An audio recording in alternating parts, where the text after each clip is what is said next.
mahigit 20 percentage points po ang bumagsak sa kanyang approval at trust rating. Siyempre, nandyan pa rin yung pagbuhay ng pulboronic video. Mabuti na lang binuhay ng NBI at saka ng HOD Committee, no? Ng Traidor Committee. Kasi nga, bumalik yung issue.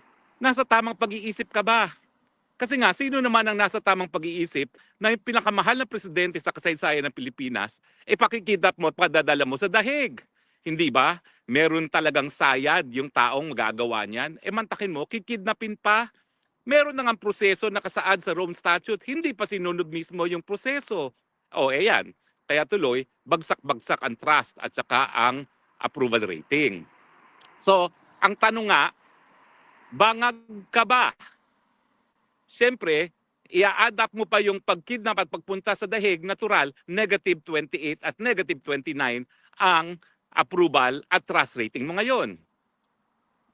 Ang record po talaga is negative 54. Yan daw po ay na-record sa Bohol. Kaya mga Boholano, maraming salamat naman at naninindigan kayo. So talaga naman po makabayan ang ating mga kapatid galing dyan sa Bohol. No?